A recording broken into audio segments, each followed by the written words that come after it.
In 1991, the small Arab state of Kuwait was at the center of the last major war of the 20th century.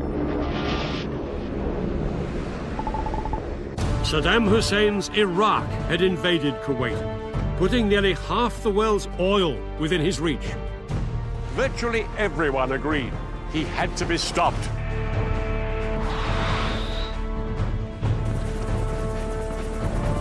Over 1 million troops faced each other across the battlefield. Revolutionary new technology like stealth bombers, cruise missiles and precision-guided bombs would make this a battle unlike anything anyone had seen before.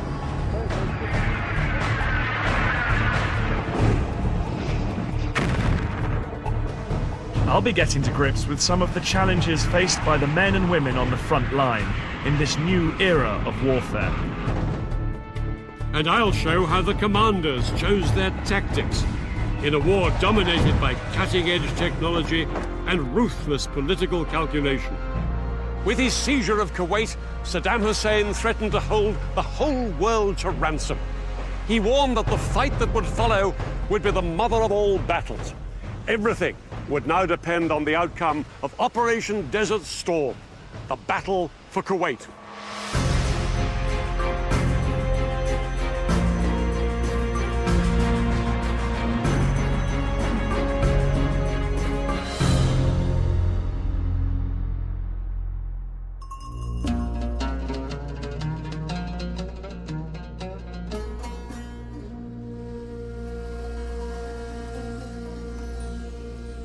In the early hours of August 2nd, 1990, Iraq's army shocked the world by invading its neighbour, Kuwait. They smashed through the defences on the border and headed straight down this road towards the capital, Kuwait City. Kuwait's tiny army was unable to mount any serious resistance.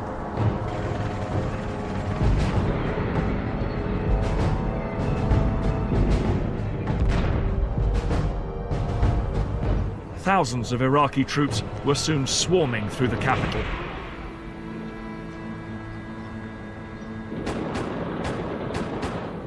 At around 4:30 a.m., just hours after the start of the invasion, Iraqi troops arrived here at the Parliament building. The guards were taken completely by surprise, and within minutes, Kuwait's parliament had been captured. The ruler of Kuwait, the Emir, along with most of the royal princes, abandoned their palaces and fled. By the end of the day, the entire country of Kuwait was completely overrun, as thousands of Iraqi troops continued to pour across the border. And they were all obeying the orders of one man, Saddam Hussein.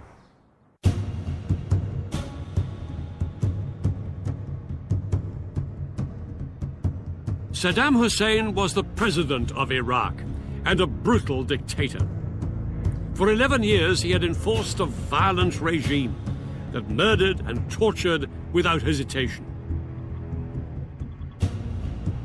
He'd built up the fourth largest army in the world, with over 1 million troops. But his regime was in serious trouble.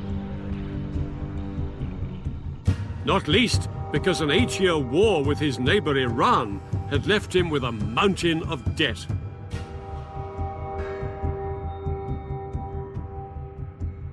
Iraq was bankrupt. Saddam had to come up with a solution to his cash crisis, and it lay across the border here in Kuwait. This is Iraq, and here is Kuwait. Kuwait is almost floating on oil. Outside the capital, Kuwait City, oil wells cover much of the country. To the north, there are oil fields on the border with Iraq. Here in the center, the Burgan oil field is the second largest in the world. Altogether, Kuwait held 10% of the world's oil, and it was this vast wealth that Saddam had captured. Together with the Iraqi oil fields that Saddam already owned, he now had control of over 1/5 of the world's oil reserves.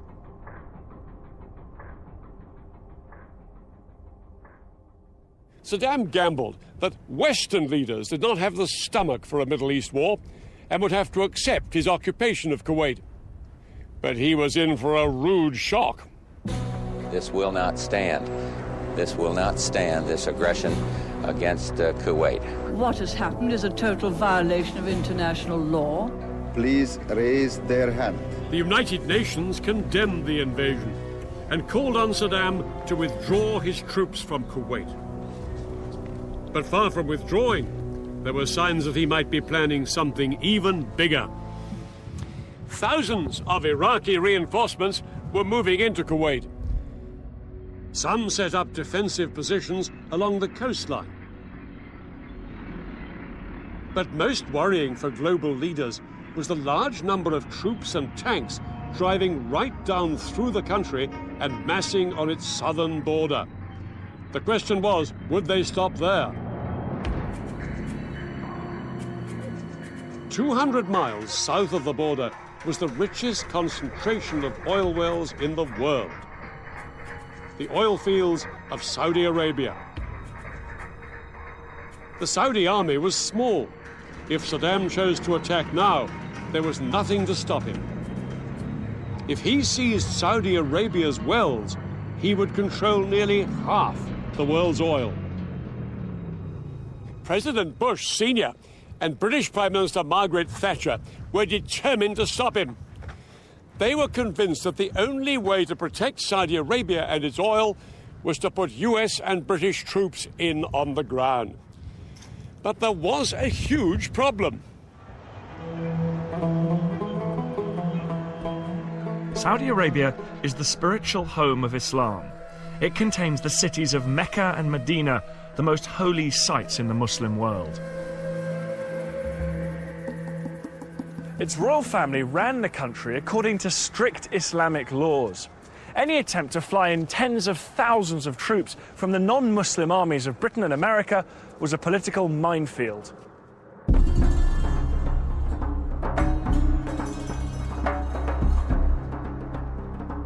On August the 6th, 1990, just 4 days after Iraq had invaded Kuwait, a top-rank White House team flew to Saudi Arabia to meet King Fahd. They offered to fly in thousands of US troops to defend the kingdom. King Fahd knew his meager forces couldn't stop Saddam Hussein if he chose to invade.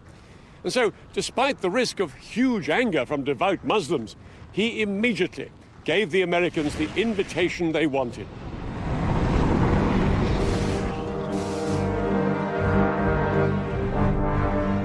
Within hours, one of the biggest deployments of troops since World War II was underway.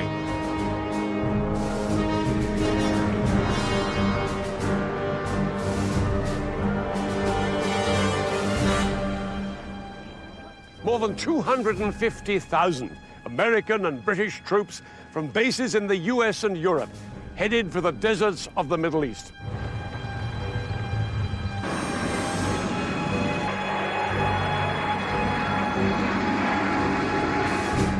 The Americans and British were determined that their stand against Saddam Hussein should be seen as an international operation and not as an American-led attack on an Arab country. In the coming months, troops from over 30 countries would take their place alongside the Americans and British in the Saudi Arabian desert. It was an extraordinary coalition that even included several Arab states like Egypt and Syria.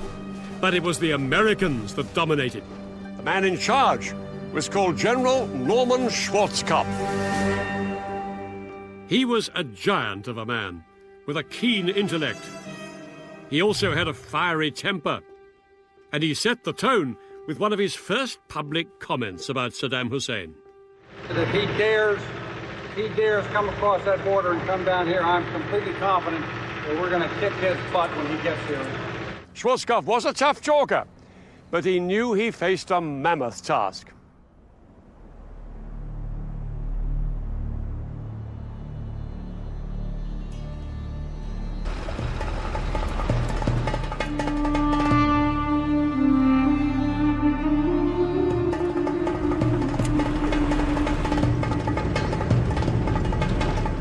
Many of the troops had been trained to go into battle on the green rolling hills of Europe. They arrived to find a scorched, barren desert like this one. It was a place few of them had ever imagined they'd have to fight over.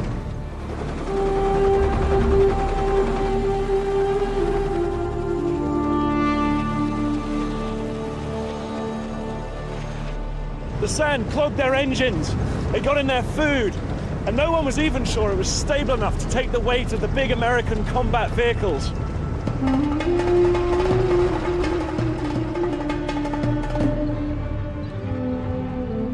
But the biggest problem by far was making sure the Western troops did not offend their Muslim hosts.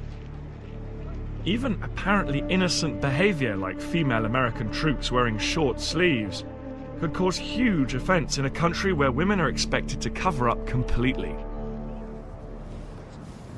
Troops were issued with instructions on how to behave appropriately in a devout Muslim country.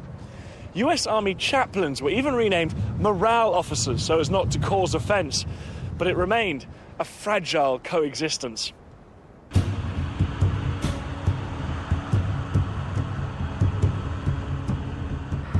An Iraqi attack on Saudi Arabia remained a constant fear for the coalition. But it was the stories about the actions of Saddam's army inside Kuwait that outraged world opinion. They brought a reign of terror to Kuwait, including summary executions in the street.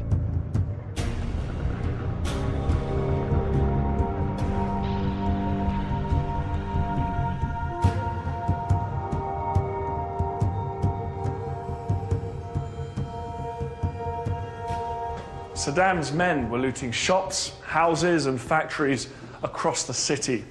Torture and punishment beatings became commonplace as the Iraqis tried to crush any sign of Kuwaiti resistance. Some resistance fighters were even shot dead in front of their own families as a warning to everybody else not to get involved.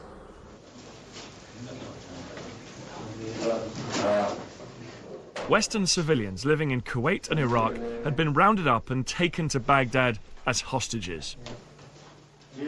Saddam appeared with some of them on television in a clumsy attempt to show that they were being treated well. You are British? All of the moment, yes. Stewart and Halib? Does Stewart get his milk? Yes, he does. Meanwhile, his grip on Kuwait was tightening. Saddam Hussein had turned Kuwait into a defensive fortress. Hundreds of thousands of Iraqi troops were in and around Kuwait. Many of them dug in down here on its southern border. They'd built very heavily defended positions with great sand ramparts close to the frontier with Saudi Arabia. Behind them was a second line of defense with thousands of troops.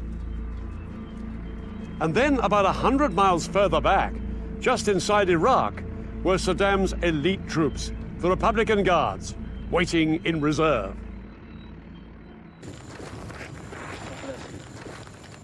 By November 1990, world leaders had run out of patience with Saddam. Although he hadn't attacked Saudi Arabia, he showed no signs of withdrawing from Kuwait.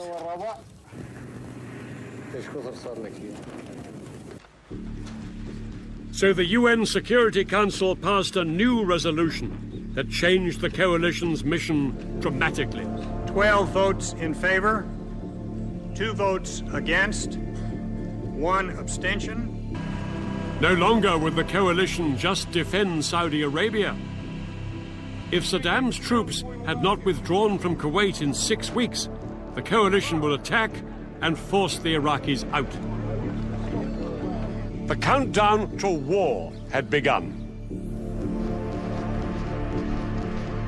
For the US military, it was a daunting prospect. They were haunted by the memories of the United States' last major conflict and knew that they could not afford to make the same mistakes again. If one American soldier has to go into battle, that soldier will have enough force behind him to win and then get out as soon as possible. This will not be another Vietnam.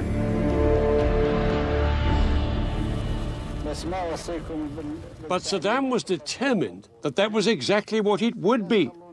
He calculated that if the Americans attacked, his best hope was to inflict massive casualties on the US troops. Saddam believed that after the Vietnam War, it was not something the US public would tolerate. And in 1990, he had the weapons to cause thousands of casualties in seconds.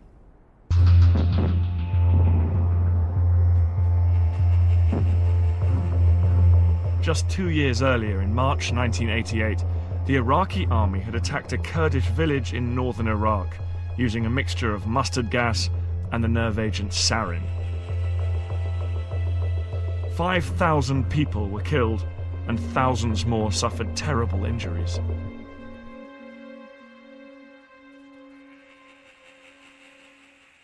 Throughout the coalition, every soldier lived in fear of an Iraqi chemical attack.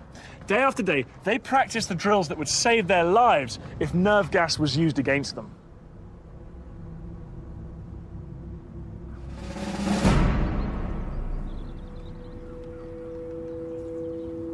To understand more about what this meant to the coalition troops, I joined a British Army training exercise.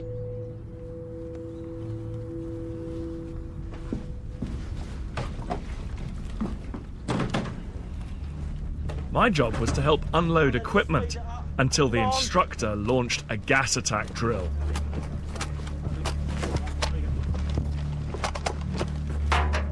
Gas, gas, gas!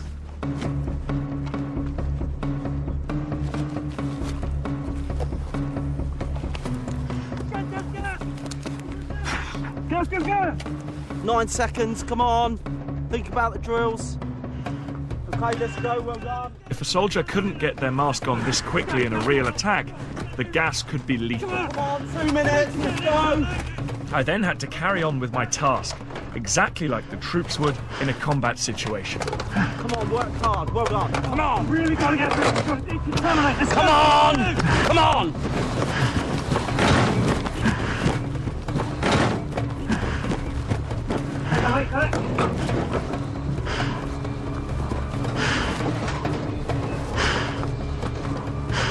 Down this side, down this side.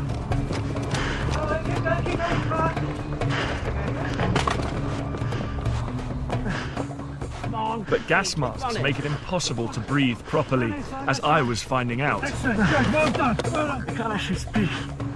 I'm not getting enough air in here. 2 minutes!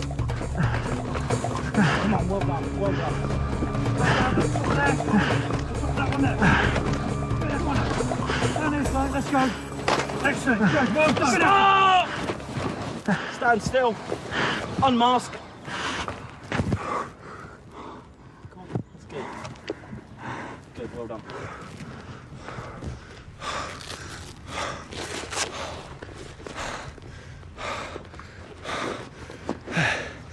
There's just no air in there at all.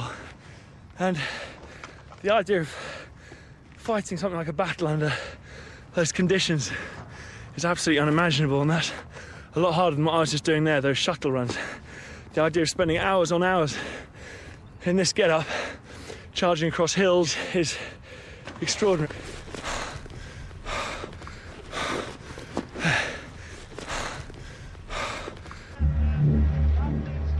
But in 1991, soldiers feared they really would have to fight while under chemical attack. Some of them were already suffering heat exhaustion just from wearing gas masks in training. Schwarzkopf knew that if it came to war, the greatest threat to his troops was Iraq's chemical weapons. And he also knew he would have to minimize American and coalition casualties. The key would be to keep his ground troops out of the battle for as long as possible.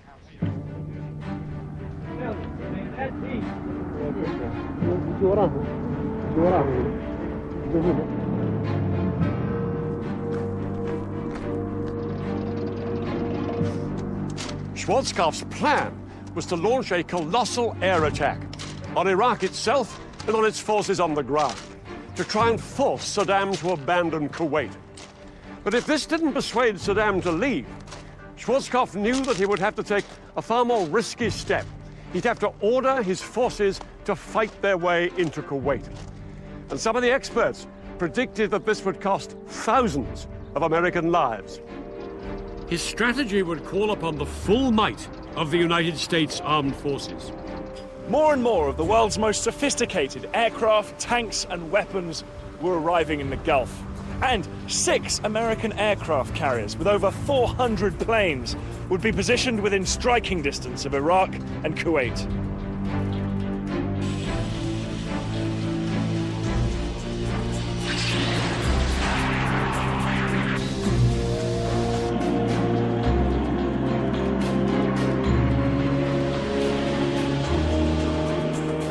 One week before the UN deadline expired, 750,000 coalition troops waited on the battlefield, as the politicians made one last attempt to find a diplomatic solution.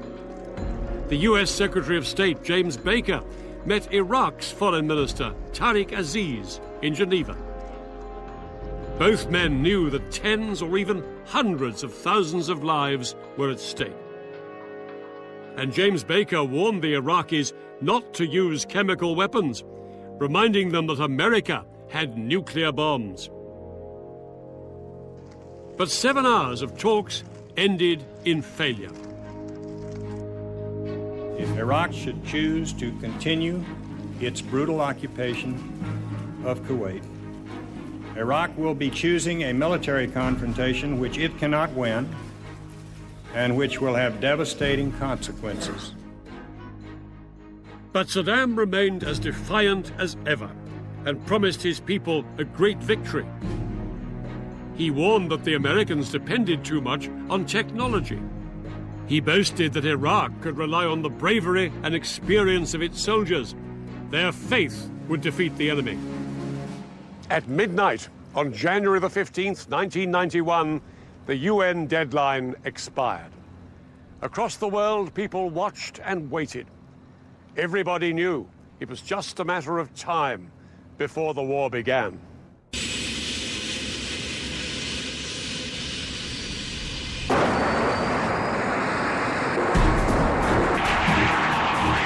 In the early hours of January the 17th, 1991, hundreds of coalition aircraft took to the skies and headed for their targets. Operation Desert Storm had begun.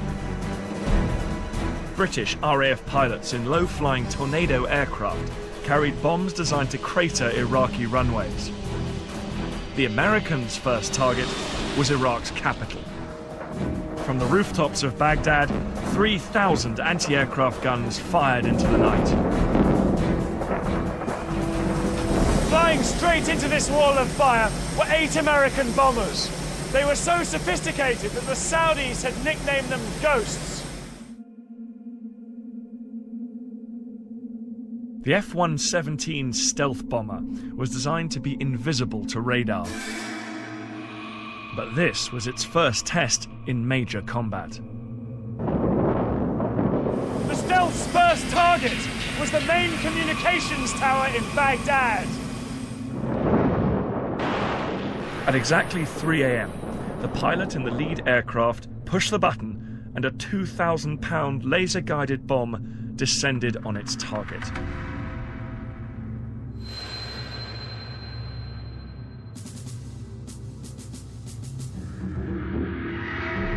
Across the city, the ground shook as 14 more bombs from other stealths hit their targets. The aircraft turned for home.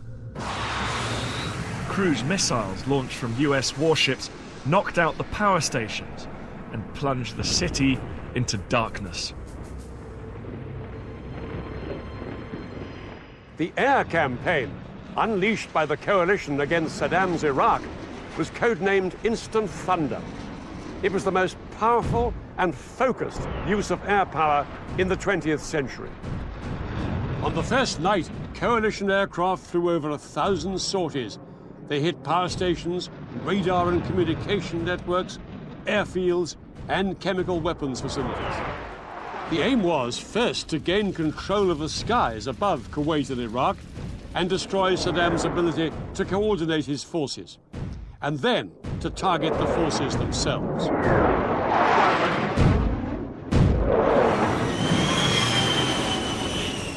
Guided in by laser, a bomb launch from planes like these could explode within 3 meters of its target, even from a range of 7 miles.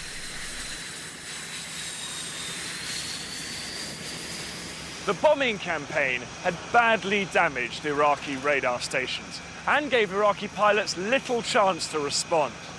Rather than fly blind against the most sophisticated air force the world had ever seen, most of them opted to leave their aircraft inside hardened hangars and try and sit it out. Throughout that night and into the following day, American and coalition aircraft continued to attack Iraqi targets, including Saddam Hussein's palaces. Saddam Hussein was in fear for his life. He moved between safe houses to avoid the coalition attacks. But in public, he would not be cowed. On Baghdad radio, he declared that the mother of all battles had begun. And in secret, he ordered his army to launch the weapon that he hoped would blow the coalition apart. Its target was a country over 700 miles from Kuwait.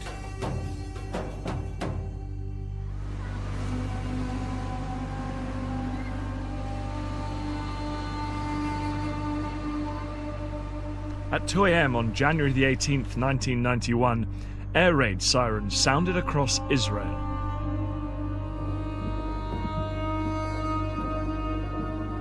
They warned of a Scud missile attack from Iraq heading for Tel Aviv, Israel's biggest city.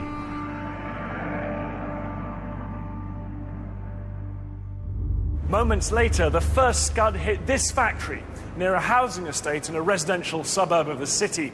Initial reports from the Israeli army suggested that Israel was under chemical attack. In the confusion and panic, people all over the city put on their gas masks. Some even injected themselves with the antidote to nerve gas.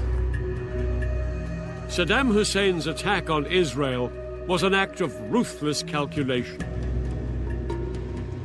He hoped Israel would retaliate. If it did, Israel would then appear to be on the same side as the Arab nations in the coalition. Saddam's hope was that the Arabs' hatred of Israel would make this unthinkable for them. They would withdraw from the coalition, and the coalition would collapse. From Washington, senior White House officials called the Israeli defense minister, urging him to show restraint. For hours, the whole world held its breath, waiting to see how the Israelis would respond. 8 Scuds had been fired at Israel that night, and by daybreak, residents were still on alert. But reports of a chemical attack had turned out to be a false alarm, and remarkably, nobody had been killed by any of the missiles. Under huge pressure from the White House, the Israeli Prime Minister, Yitzhak Shamir, agreed not to retaliate, at least for the time being. In return, the Americans promised to make the destruction of the Scud missile launchers inside Iraq their top military priority. The Scud hunt was on.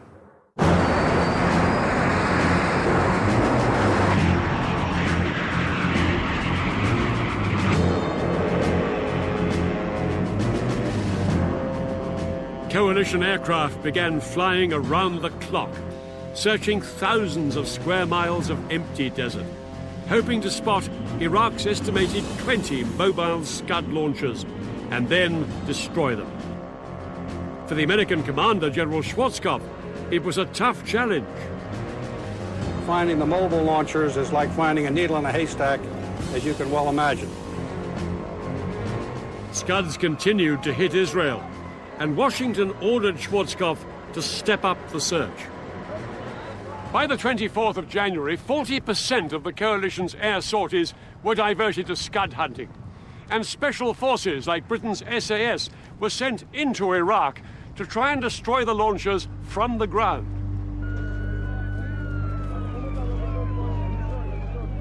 The Scud attacks on Israel went on, but still they failed to break up the coalition as Saddam hoped.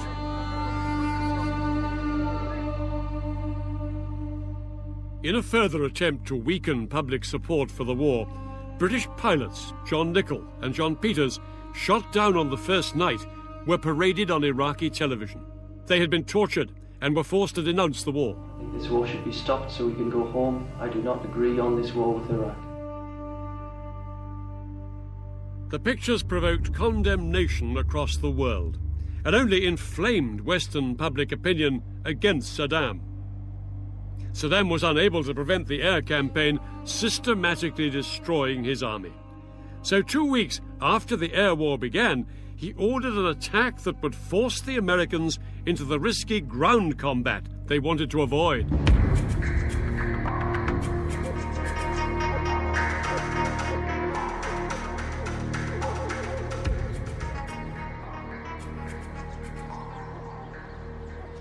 At around 8:30 p.m., Iraqi troops broke cover from their positions here in Kuwait and headed down there towards the Saudi border.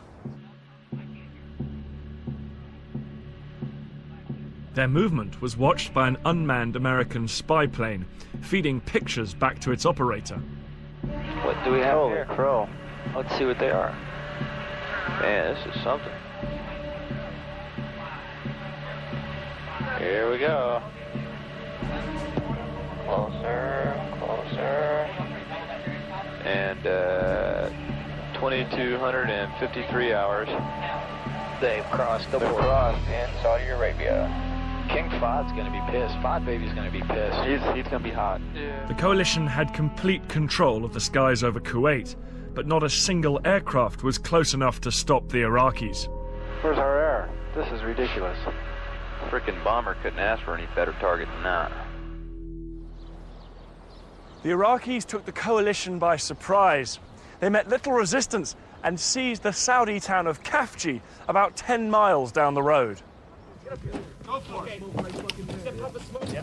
Right to the right of that.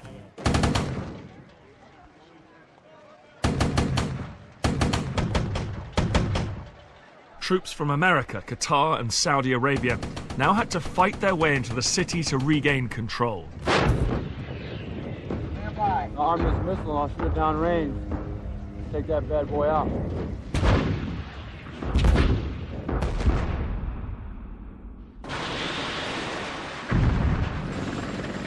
And when air support finally arrived, they had a decisive advantage. I certainly would not want to be an Iraqi troop up there. Aircraft are swarming over that battlefield like gnats. After 2 days of fighting, coalition troops finally regained control. An estimated 38 Iraqis were killed and hundreds more captured, but the coalition had suffered too. In their first taste of ground combat, 43 coalition troops, including 25 US Marines, were killed. For some, it had been a sobering experience. I never expected that kind of fear, but you have to overcome it. Because if you don't overcome it, it's just like being defeated without actually being killed or anything like that.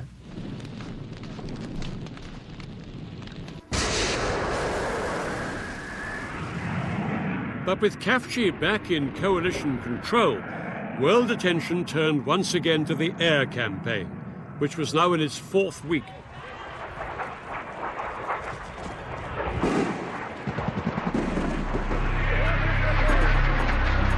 Television audiences across the world had become hooked on the extraordinary footage being beamed into their homes around the clock.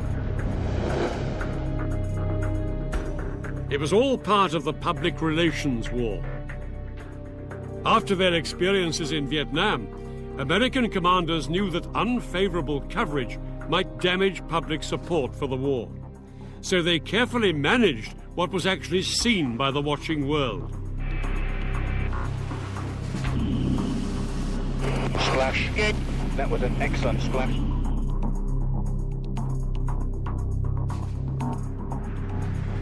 The American general who commands all the Allied forces in the Gulf has said that Operation Desert Storm has been going according to plan.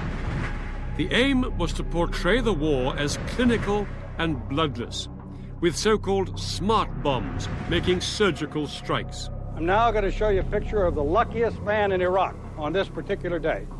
Keep your eye on the crosshairs, right through the crosshairs. And now in his rearview mirror,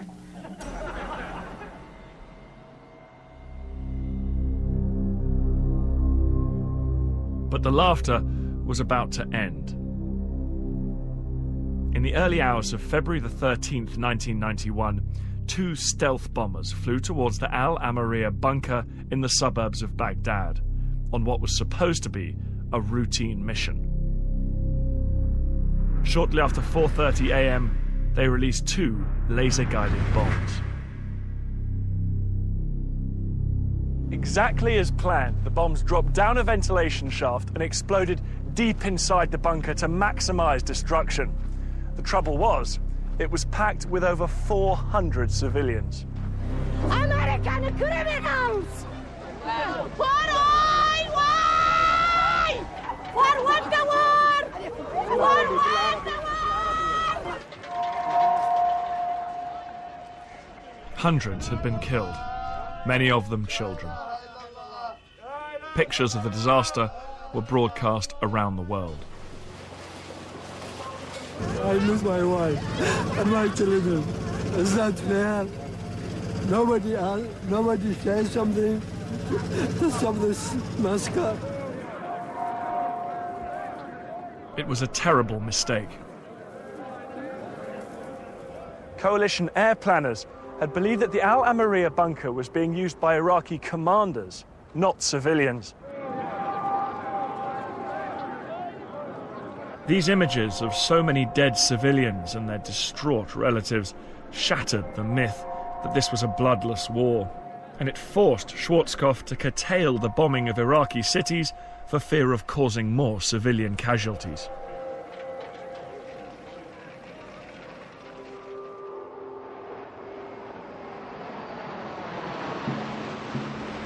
But the Iraqi army got no such reprieve. The air campaign had battered Iraqi targets for over a month, and still, Saddam had not withdrawn his army from Kuwait. Schwarzkopf knew coalition ground troops would soon have to drive them out, and in preparation, he intensified the airstrikes against the Iraqi front line.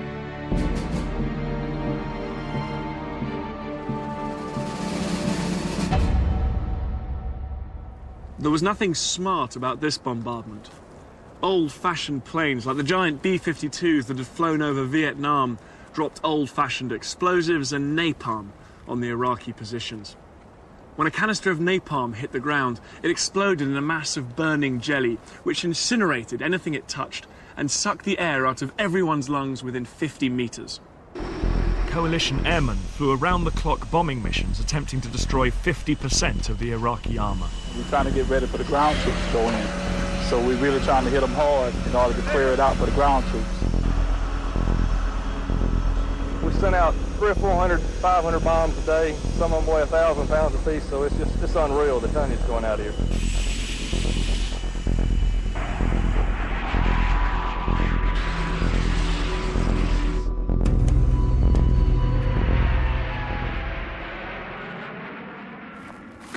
In retaliation for the coalition's continuous aerial bombardment, Saddam Hussein unleashed a new kind of destruction. He ordered the Iraqi army to blow up the oil fields of Kuwait. It created scenes of apocalyptic devastation. It looks like what I envisioned hell would look like. The country of Kuwait is burning. Hundreds of wells were blown up, sending a wall of flame and smoke thousands of feet into the air. Pipelines were ruptured, storage tanks exploded, and huge lakes of oil pooled in the desert sand.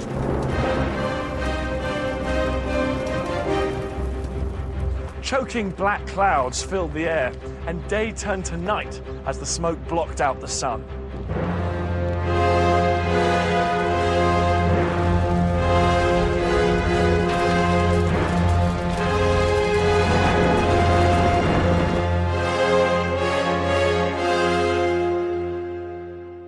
This piece of environmental vandalism only increased the pressure on Schwarzkopf to launch the ground campaign. His plan was a masterpiece of strategic deception. The main attack would appear to come down here, across Kuwait's southern border. 40,000 American Marines would thrust up into the Iraqi defenses. Alongside them, troops from other coalition countries, including large forces from Syria and Egypt. Their job was to make Saddam think they were just the start of a much larger attack from here in the south. But Schwarzkopf's main blow would come not from the south, but from the west. Under the cover of the air war, he had secretly shifted the bulk of his army, 1,500 tanks and nearly 300,000 men, up to 300 miles off to the west to launch a giant left hook. His main heavy tank force, with Britain's men and tanks on their right flank, were waiting for the signal to burst into Iraq and swing east into Saddam's Republican Guard divisions, dug in on the Kuwait-Iraq border. Schwarzkopf's men had a double mission: to liberate Kuwait and to so weaken the Republican Guard and the Iraqi army that they could never cause trouble in the area again. On the 24th of February, 1991, the ground attack began.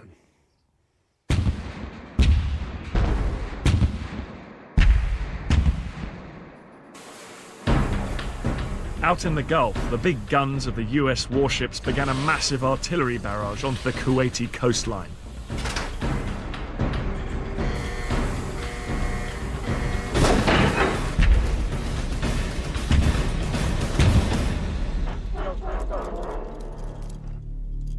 But the real attack would come from the ground troops.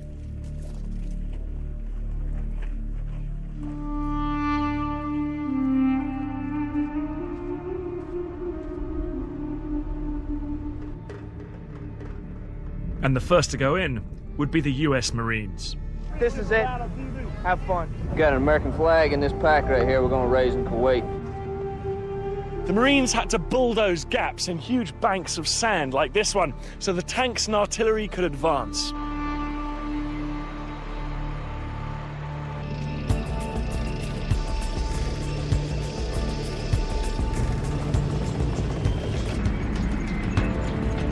As the first troops went in, none of them knew what would happen. The fear of a chemical attack was so great that the US troops wore chemical protection suits and gas masks. In front of them, they expected vast minefields and tens of thousands of Iraqi troops in heavily defended, entrenched positions. Coalition commanders expected the Marines to be able to penetrate just a few miles into the heavy Iraqi defenses, with as many as 1 in 3 of the Marines being killed or injured. But as the Marines crossed into Kuwait, they were amazed at what happened. Everywhere, Iraqi troops had either abandoned their positions or were raising the white flag in surrender. Most of them were conscripts, and after the devastating 5-week air bombardment, they were sleep-deprived, shell-shocked, and dehydrated. They were in no position to fight.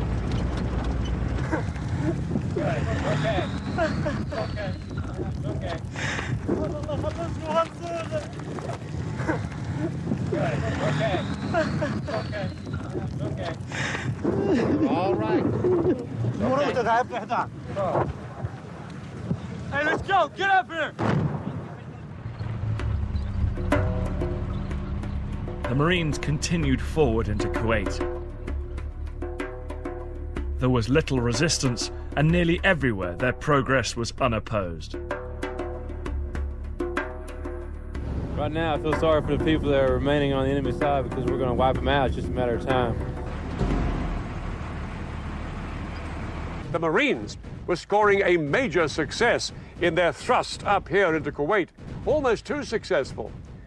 They and the Arab forces to the east and west of them were fast heading for Kuwait City. There was now a risk that some of the crack Iraqi units, like the Republican Guard up here, might retreat before Schwarzkopf's army could destroy them. So he brought forward the timetable for his main attack. He ordered his big left hook, including Britain's tank force, to go in 15 hours ahead of schedule.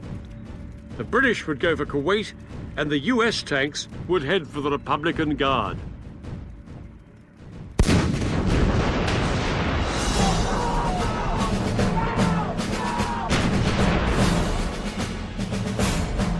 "10 hours into the ground war, at 2:30 p.m., British and American troops began a massive artillery barrage onto the Iraqi positions in front of them.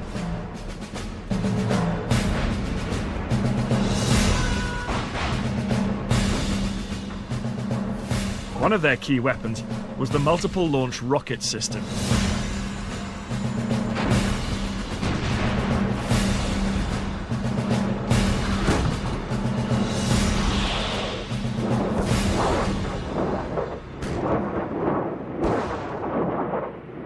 As each of the rockets burst in the air above the Iraqis, it scattered 644 bomblets over them. It was as if they were being showered by hand grenades. In just over 30 minutes, more than 500,000 of these bomblets landed on the Iraqi troops.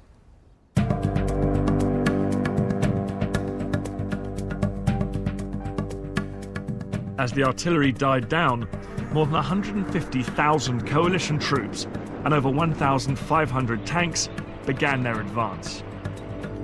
Saddam knew he couldn't keep Kuwait much longer, but he was still determined to show the Americans he had the capacity to hit them where it hurt. He ordered his troops inside Kuwait to counterattack against the US Marines.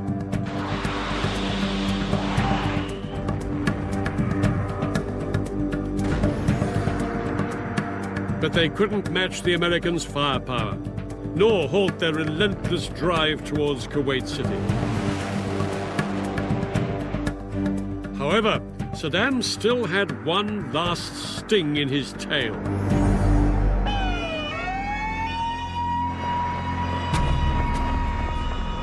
Iraqi troops fired a Scud missile towards a coalition base in Dhahran, Saudi Arabia.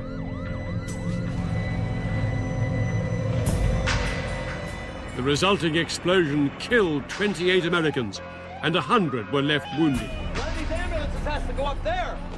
It was their biggest single loss in the war so far.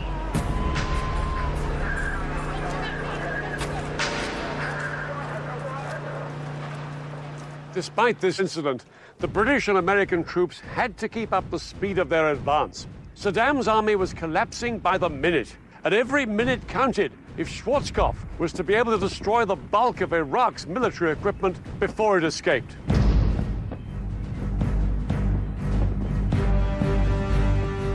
Schwarzkopf's main armored thrust had swept across 100 miles of Iraqi desert west of Kuwait and closed in on Saddam's elite Republican Guard. Finally, at 4 p.m. on the 26th of February, they came face to face. A gunner in one of the lead vehicles spotted a line of Iraqi tanks on the horizon. The US tank commander realized that he was heading straight for a major Republican Guard position. The gunner in the lead American tank quickly fired off a shot at one of the Iraqi tanks. Seconds later, the American commander watched as the shell landed directly on the target. The Iraqi tank exploded, throwing a man out through the hatch, engulfed in a ball of flame. Within seconds, the other American tanks had opened fire. In just a few minutes, the Republican Guard's position had been obliterated.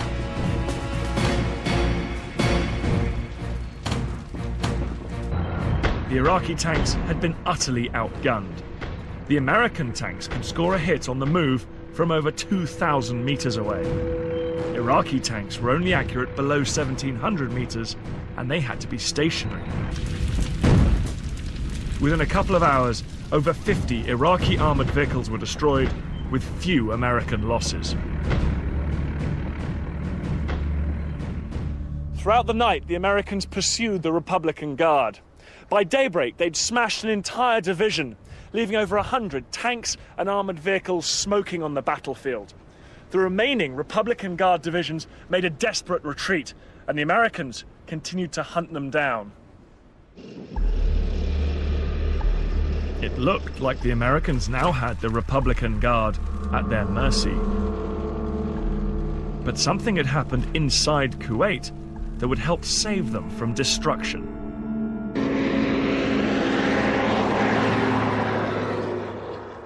Iraqi troops had been fleeing from Kuwait City in any vehicle they could get their hands on. American commanders were determined to stop them. It led to one of the most controversial episodes of the war. Using laser-guided bombs, pilots attacked Iraqi vehicles along a stretch of this road leading north from Kuwait City. This created a roadblock, and behind it, hundreds of vehicles became trapped in a giant traffic jam. This made them totally vulnerable to the American aircraft overhead. Some of them were so desperate to escape that they drove off across the desert. Every available American aircraft was ordered into the attack, with devastating results.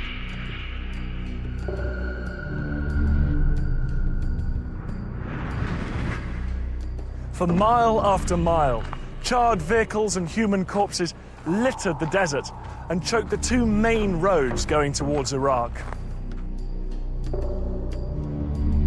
An estimated 2,000 vehicles were destroyed. Only very few of them were tanks or armoured personnel carriers.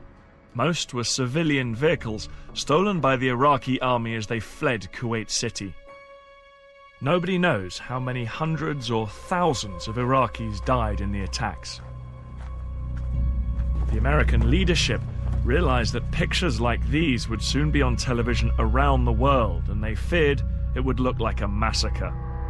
This would become a key factor in deciding when to end the war.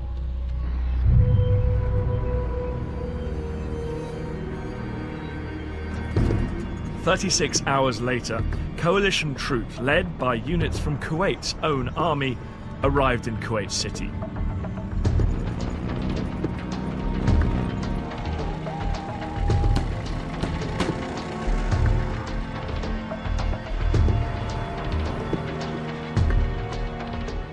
The streets soon filled with vehicles as people celebrated the end of the Iraqi occupation.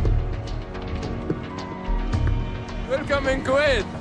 Welcome, Mr. Bush. Welcome.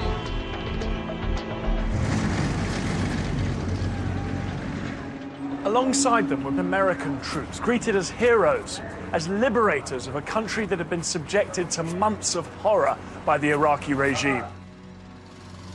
They don't have any civilization. They kill not by guns only, by torturing. They brought them over here in this place, and they just shot them and killed them and left them for 5 days, just like a garbage. They want to put name Saddam in my hands, and they tell me to remember it, even you are an old man.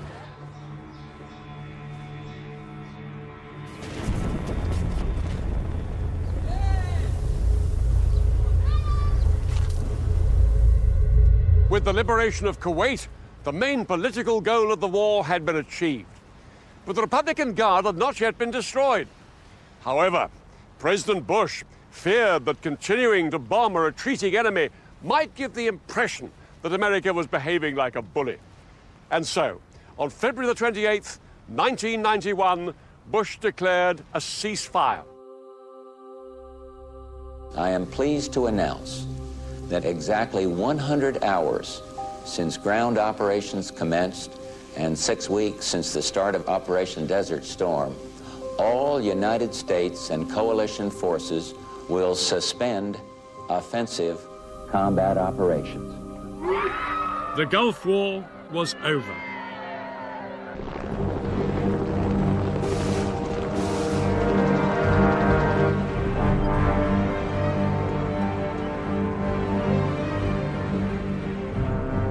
Within weeks, tens of thousands of coalition troops began the long journey home. All of them grateful that the mass casualties they'd feared had never materialized.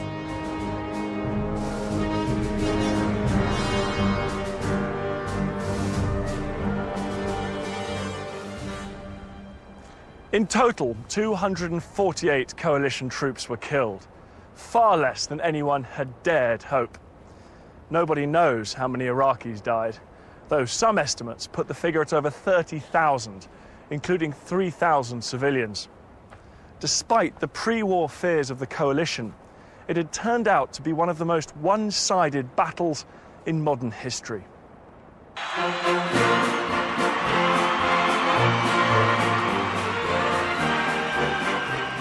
Schwarzkopf and his men returned home to a hero's welcome.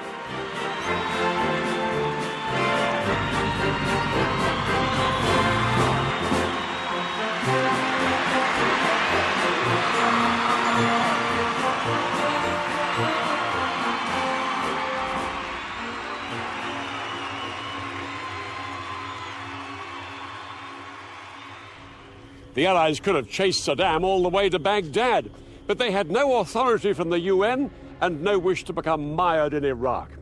Instead, they hoped that Saddam would now be too weak to be a threat.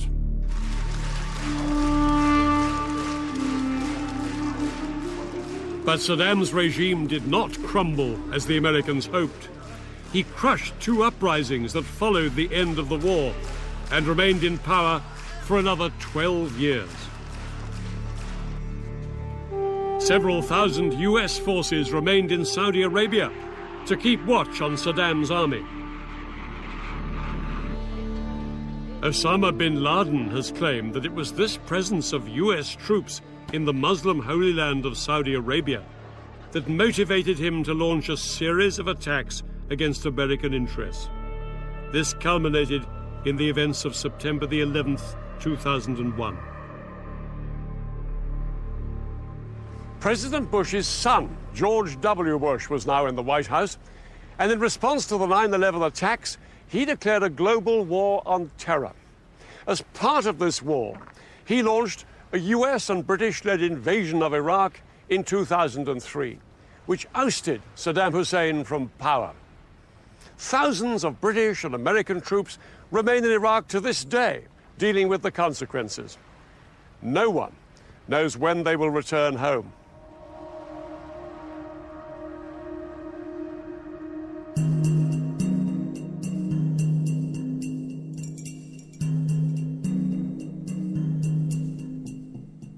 You can find out more about the Gulf War of 1991 in Dan's video podcast, available online now at bbc.co.uk/history. Next tonight on BBC Two, Jack D hosting Have I Got News for You?